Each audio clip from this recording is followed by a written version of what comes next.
দাঁড়াও, হাত মুষ্টিবদ্ধ করো, সমাজ থেকে সকল বৈষম্যের কবর রচনা করবার শপথ নাও। হে হতাশাগ্রস্ত জাতি, আসো আল কোরআনের কাছে, আমরা তোমাদেরকে মুক্তির বার্তা শোনাই, আমরা তোমাদেরকে সান্ত্বনার বাণী শোনাবো। আসো, হাতে হাত রাখি, সমস্ত বৈষম্য, জুলুম, স্বৈরতন্ত্রের কবর রচনা করে আল্লাহর কোরআনের সমাজ গড়বার জন্য হাতে হাত রাখি। যদি ইনসাফ কায়েম না করা যায়, ইসলাম অনুসরণ করা যায় না, যদি বেইনসাফের বিরুদ্ধে লড়াই না করতে পারো, মিথ্যে মুসলমানিত্বের দাবি ত্যাগ করো। তুমি যদি ইনসাফের জন্য যুদ্ধ করতে না পারো, তুমি যদি বৈষম্যের বিরুদ্ধে লড়াই করার হিম্মত না রাখো, মুসলমানের মিথ্যা দাবি করা ভণ্ডামি ছাড়া কিছুই নয়। আর সর্বোপরি যদি একটি বৈষম্যহীন সমাজ গড়বার জন্য শাহাদাতের রক্ত দিতে হয়, আবু সাঈদদের মতো বৈষম্যের বিরুদ্ধে বুক পেতে দিয়ে জীবন দেওয়ার জন্য শপথ নিতে হবে। কোরআনে পাকের এক একটা আয়াত, কোরআনের এক একটা বিধান আল্লাহর জমিনে বাস্তবায়ন করার জন্য আমাদের জীবন যৌবনের বাজি লাগায় দিতে হবে, বাজি লাগায় দিতে হবে ইনশাআল্লাহ। ইনসাফ কায়েম করতে গিয়ে ছুরি যদি নিজের সন্তানের হাতের উপর দিয়ে যায়, সে হাত স্তব্ধ হয়ে যাবে না, সে হাত থমকে দাঁড়াতে পারবে না। যেখান দিয়ে ইনসাফ যাবে সেখান দিয়ে ইনসাফকে চালিয়ে দিতে হবে। এই সমাজ, এই জমিন এখন বিপ্লবী চায়। সে বিপ্লব আব্রাহাম লিঙ্কনের আদর্শের বিপ্লব নয়, সে বিপ্লব কার্ল মার্কস, মাও সেতুং আর লেনিনদের বিপ্লব নয়। বাংলার মাটি আরেকটা বিপ্লব দেখতে চায়, সে বিপ্লব হবে আল কোরআনের বিপ্লব, সে বিপ্লব হবে ইসলামী সমাজ গঠনের বিপ্লব।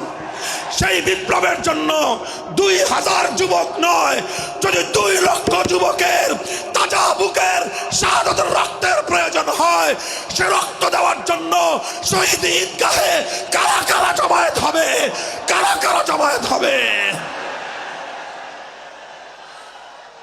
হ্যাঁ, এটা শুধু কথার কথা না, শপথ। এটা কথার কথা না, শপথ। এটা অঙ্গীকার। কার সাথে? কার সাথে?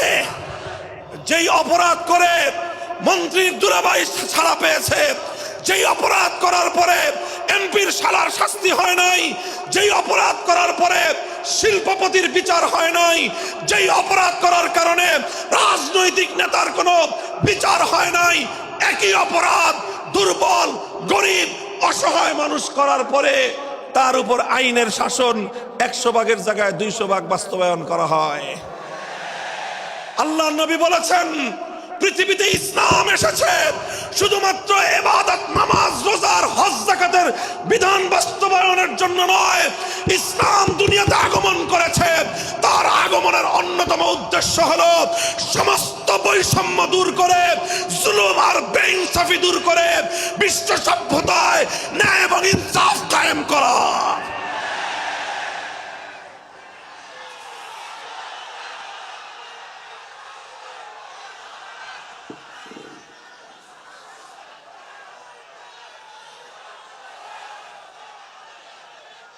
মনে রাখবেন, বৈষম্যহীন সমাজ গড়া এটা শুধু বৈষম্য বিরোধী ছাত্র নেতৃবৃন্দের দায়িত্ব নয়।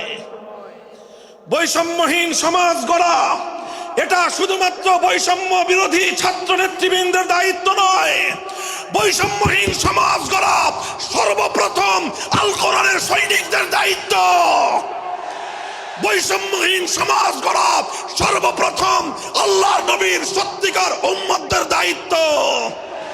ওঠো, দাঁড়াও, হাত মুষ্টিবদ্ধ করো, সমাজ থেকে সকল বৈষম্যের কবর রচনা করবার শপথ নাও। মুহতারাম হাজিরিন, কথাটা খুব জায়গা লক্ষণীয়, শোনার বিষয়।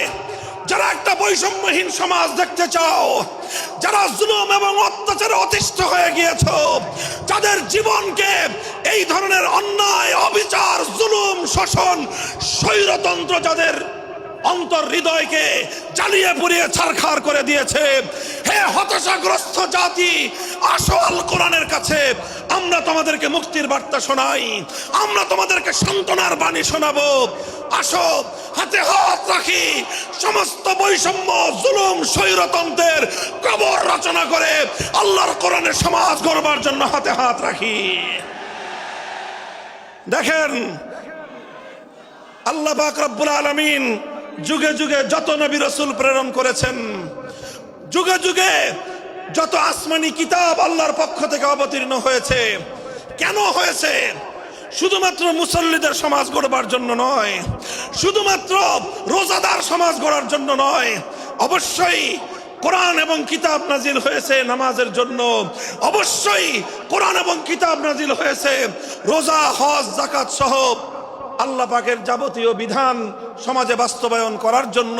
তবে একমাত্র এটাই উদ্দেশ্য নয়, বরং সমস্ত কিতাব সমস্ত নবী রাসূল দুনিয়াতে আগমন করার অন্যতম একটা মৌলিক লক্ষ্য। কোরআনে পাকের সূরাতুল হাদীদ থেকে তেলাওয়াত করেন, অর্থ বুঝেন, মর্ম বুঝার চেষ্টা করেন।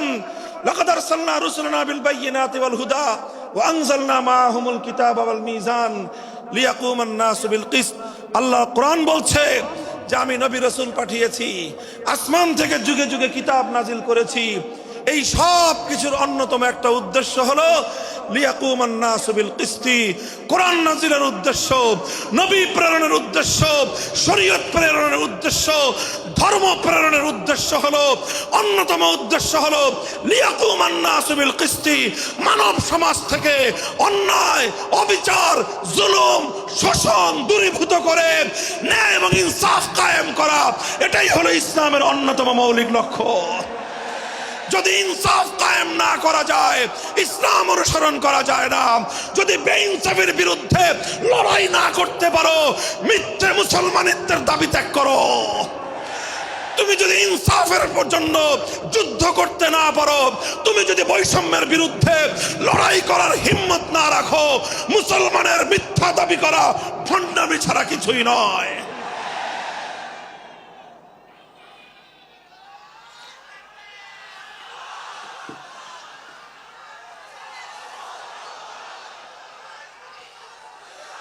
এই জন্য আমাদেরকে বুঝতে হবে, আমাদের জীবনের অন্যতম মিশন, যে জন্য আল্লাহ তার নবীদেরকে পাঠিয়েছেন, নবীদের জীবনের মিশন যা ছিল, নবীর উত্তরাধিকারী, নবীর অনুসারীদের জীবনের মিশনও সেটাই হবে।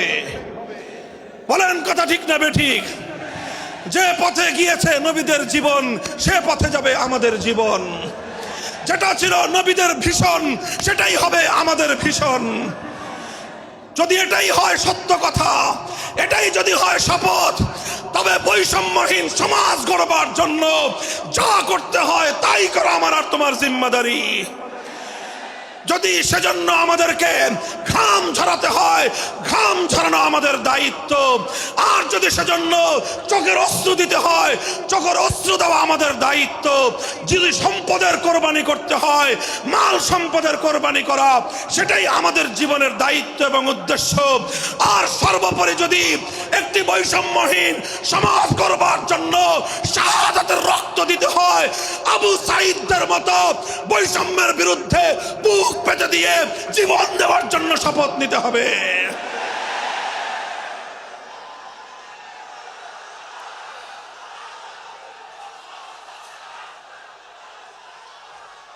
এই প্রস্তুত থাকবেন তো ইনশাআল্লাহ? আল্লাহর নবী বললেন এই বৈষম্য চলবে না, এই বৈষম্য জাহিলিয়াত, এই বৈষম্য মূর্খতা। সমাজের মধ্যে নিজের দলের লোক অন্যায় করলে পাকার পার, বিরোধী দলের লোক অন্যায় করলে আইনের শাসনে 100 ভাগের জায়গায় 200 ভাগ। নিজেরা অপরাধ করলে সেই অপরাধীকে ছাড়িয়ে নেওয়ার জন্য সমস্ত আয়োজন।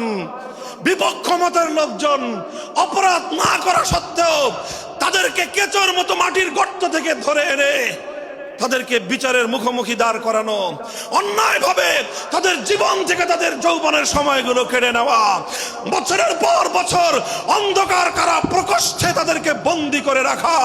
এই জুলুম এবং অন্যায়ের অবসান যদি না ঘটাতে পারো, পুরুষ এবং যুবক মানুষ হিসেবে আল্লাহর কাছে জবাবদিহিতার সুযোগ থাকবে না। কাজেই তাফসীরুল কোরআন শুধুমাত্র কোরআনের তেলাওয়াতের জন্য নয়, তাফসীরুল কোরআন শুধু আল্লাহর কোরআনের মর্ম বোঝানোর জন্য নয়, আল্লাহর কোরআন তেলাওয়াত করতে হবে, মর্ম বুঝতে হবে, আর তালিমে হিকমতের কর্মসূচির অধীনে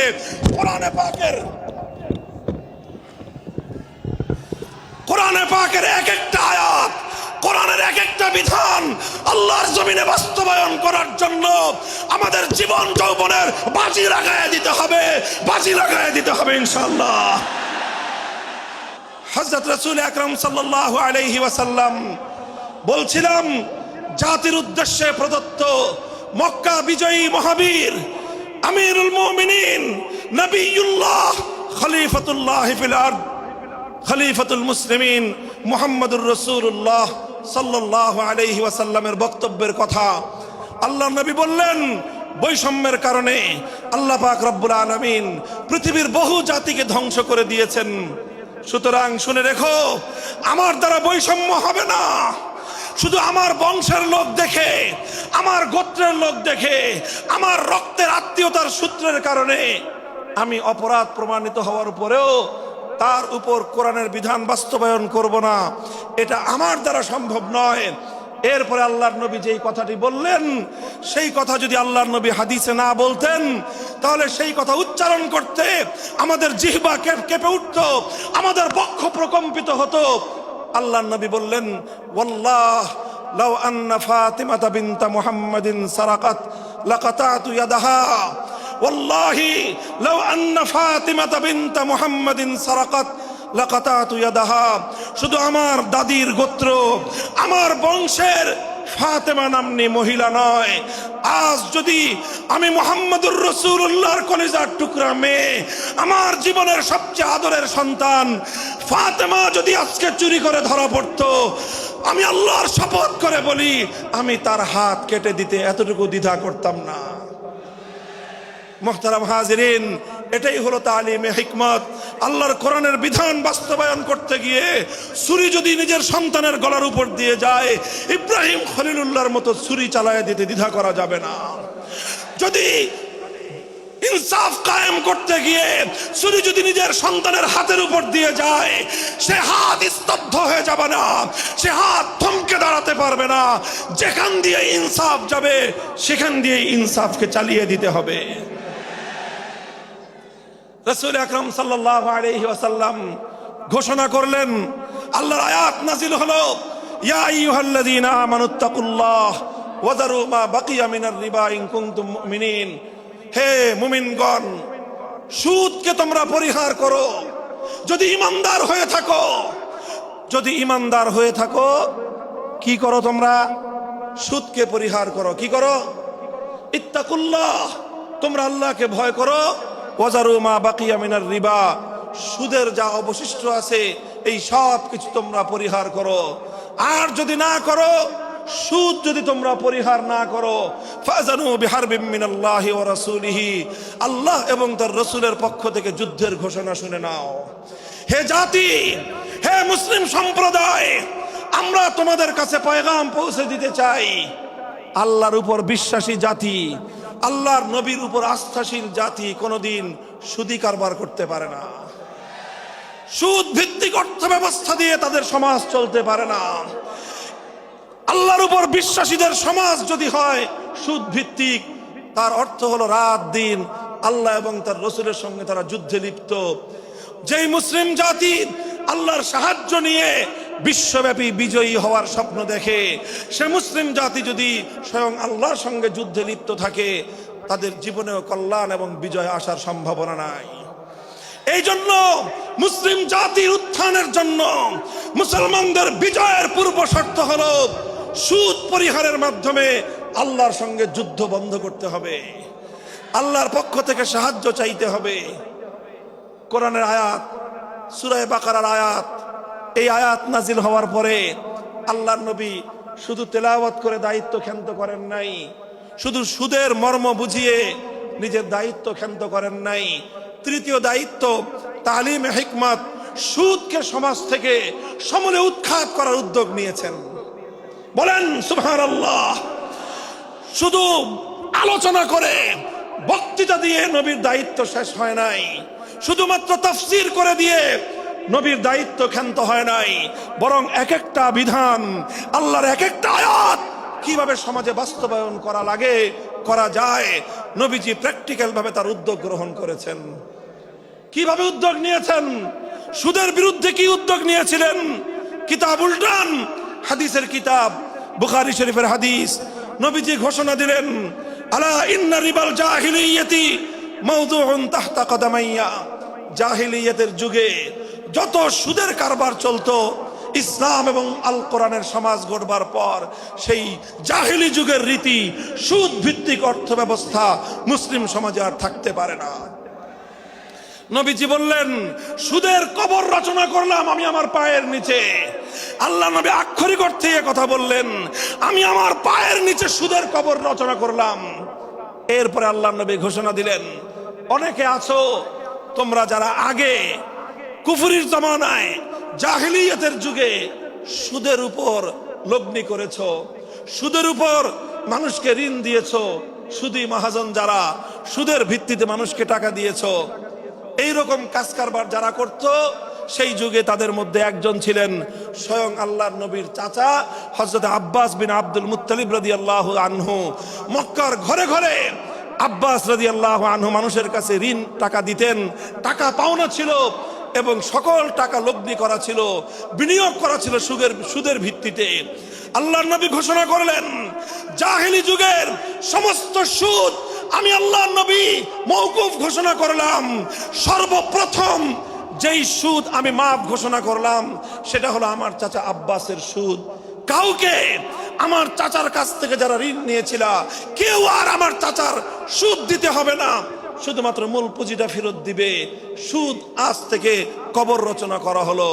হে মুসলমান, যেই সুদের কবর রচনা করে সেই কবরের উপর ইসলামের বিজয়ের বুনিয়াদ কায়েম হয়েছিল, ইসলামের বিজয়ের কেতন উড়েছিল।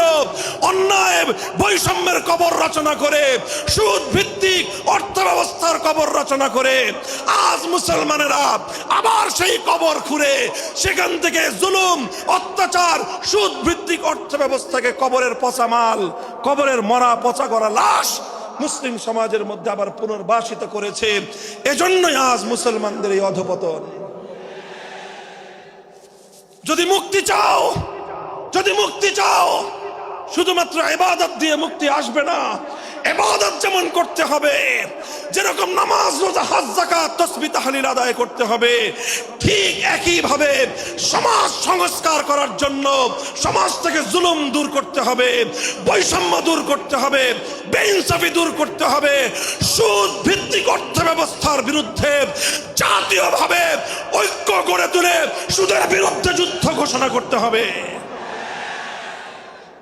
রাজি আছেন তো ইনশাআল্লাহ? আল্লাহ পাক তৌফিক দান করেন। হাত নামান। 3 দফা কর্মসূচি গেল, তালিমে হিকমত সর্বশেষ আলোচনা ও সমাপ্তির দিকে। নবীজির 4 নম্বর কর্মসূচি হলো ওয়ায়ুআল্লিমুহুমুল কিতাবা ওয়াল হিকমাতা ওয়া ইউযাক্কিহিম। ইউযাক্কিহিম অর্থ হলো তাজকিয়া। তাজকিয়ার অনেক অর্থ। তাজকিয়া বলে শুধুমাত্র পীর মুরিদি বোঝানো হয়, তাজকিয়া বলে শুধুমাত্র তাসাউফ চর্চা বোঝানো হয়, তাজকিয়া বলে শুধুমাত্র কিছু ওজিফা আদায় করা বোঝানো হয়। তাজকিয়ার আসল সারমর্ম হলো, একটু লক্ষ্য করে বুঝেন, খুব গভীর এবং তাৎপর্যময় একটা কথা। তাজকিয়ার মূল অর্থ হলো, দেখেন কর্মসূচি ছিল কয়টা? 4টা। 1 নম্বর কর্মসূচি ছিল তেলাওয়াতে কিতাবুল্লাহ, আল্লাহর কিতাবের তেলাওয়াত। 2 নম্বর কর্মসূচি ছিল তালিমে কিতাব, কিতাবুল্লাহ, আল্লাহর কিতাবের মর্ম বুঝানো। 3 নম্বর কর্মসূচি ছিল তালিমে হিকমত, অর্থাৎ আল্লাহর কিতাবের প্রত্যেকটা বিধান, প্রত্যেকটা বিষয়কে প্র্যাকটিক্যাল আমলে পরিণত করা, কার্যে পরিণত করা। কথা ঠিক না বেঠিক? 3 নম্বর কর্মসূচি হলো শুধু আমলে পরিণত করাই দায়িত্ব শেষ নয়, বরং আমলে পরিণত করার পরেও আরো অগ্রসর হতে হবে। 4 নম্বর কর্মসূচি হলো আল্লাহর কোরআনকে নিজের আখলাক এবং নিজের চরিত্রে পরিণত করা। কোরআনকে চরিত্রে পরিণত করা, কোরআনের চরিত্র অর্জন করা, কোরআন যে আখলাকের কথা বলেছে, কোরআন যেই চরিত্রের কথা বলেছে, সেই কোরআনই চরিত্র যখন একজন মানুষ গঠন করতে পারে, এটাকেই বলা হয় তাজকিয়া, এটার নামই হলো তাসাউফ। মুহতারাম হাজিরিন, আল্লাহর নবী নিজের জীবনে 100% আল্লাহর কোরআনকে নিজের চরিত্রে পরিণত করতে পেরেছিলেন। এই জন্য যদি কেউ জিজ্ঞাসা করে আল্লাহর নবীর সিরাত কি, নবীর জীবনীটা কি বলেন তো, সবচেয়ে সংক্ষিপ্ত অথচ সবচেয়ে পূর্ণাঙ্গ জবাব হলো, কি বললাম, সবচেয়ে সংক্ষিপ্ত অথচ সবচেয়ে পূর্ণাঙ্গ। নবীর জীবন সম্পর্কে সবচেয়ে সংক্ষিপ্ত এবং সবচেয়ে পূর্ণাঙ্গ বর্ণনা হলো কানা খুলুকুহু আল কোরআন, আমার নবীর চরিত্র ছিল কোরআন। কোরআন যা বলেছে নবীর চরিত্রে সেটা বাস্তবায়িত হয়েছে, নবীর আখলাকে সেটা বাস্তবায়িত হয়েছে। নবীজির কথাবার্তা, নবীজির উঠা বসা, নবীজির আচার ব্যবহার, নবীজির প্রত্যেকটা অ্যাক্টিভিটি, এমনকি চিন্তা চেতনা সব যখন আল্লাহর কোরআন অনুযায়ী তৈরি হয়, তখন সেটাকেই বলা হয় তাজকিয়া। আর এটাই হলো কোরআনকে কেন্দ্র করে চতুর্থ কর্মসূচি। মুহতারাম হাজিরিন, আমি আমার আলোচনা এবার সমাপ্তির দিকে টেনে নিয়ে যাই। আসুন আমরা আল্লাহর কোরআনকে সেন্টারে রেখে একটা সমাজ বিনির্মাণের চেষ্টা করি। সেই সমাজ বিনির্মাণের জন্য প্রথম কাজ, ঘরে ঘরে কানে কানে কোরআনের তেলাওয়াতের আওয়াজ পৌঁছে দেই। 2 নম্বর, প্রতিটি মুসলমানের কাছে কোরআনের মর্ম বোঝানোর চেষ্টা পৌঁছে দেই। 3 নম্বর হলো কোরআনের প্রত্যেকটা বিধান সমাজে, ব্যক্তিগত জীবনে, পরিবার জীবনে, সমাজে, রাষ্ট্র জীবনে বাস্তবায়ন করার উদ্যোগ নেই। চতুর্থ কর্মসূচি হলো আল্লাহর কোরআনকে নিজের আখলাক, নিজের চরিত্রে রূপান্তরিত করার জন্য সর্বাত্মক চেষ্টা চালাই। ইনশাআল্লাহ রাজি আছি তো? ইনশাআল্লাহ রাজি আছেন তো? আল্লাহর কোরআন শুধুমাত্র তেলাওয়াত নয়, শুধুমাত্র তাফসীর আর ব্যাখ্যা নয়, এই কোরআনকে বাস্তবে পরিণত করবার জন্য মুসলমানরা যদি উদ্যোগ গ্রহণ করে, আগামীর বিশ্ব হবে ইসলামের বিশ্ব, আগামীর বিশ্ব হবে আল কোরআনের বিশ্ব ইনশাআল্লাহ। বাংলাদেশ বাংলাদেশ বাংলাদেশ নিয়ে আমার আখেরি বার্তা এখন হলো, বিপ্লবের জন্য বাংলাদেশ উর্বর হয়ে আছে। কথা বলেন ঠিক না বেঠিক? বৃষ্টির পানি পড়লে যেভাবে যেভাবে শীতকালের পরে বৃষ্টির পানি পড়ার সঙ্গে সঙ্গে ফসলের মাঠ যেমন চাষাবাদের জন্য উর্বর হয়ে যায়, আবু সাইদ, মুগ্ধ, সিফাত হাসান, এভাবে আমাদের অসংখ্য অগণিত বীর শহীদদের রক্ত ভেজায় বাংলার মাটি এখন ইসলামী বিপ্লবের জন্য উর্বর হয়ে আছে, আল কোরআনের বিপ্লবের জন্য উর্বর হয়ে আছে। এই সমাজ, এই জমিন এখন বিপ্লবী চায়। সে বিপ্লব আব্রাহাম লিঙ্কনের আদর্শের বিপ্লব নয়, সে বিপ্লব কার্ল মার্কস, মাও সেতুং আর লেনিনদের বিপ্লব নয়।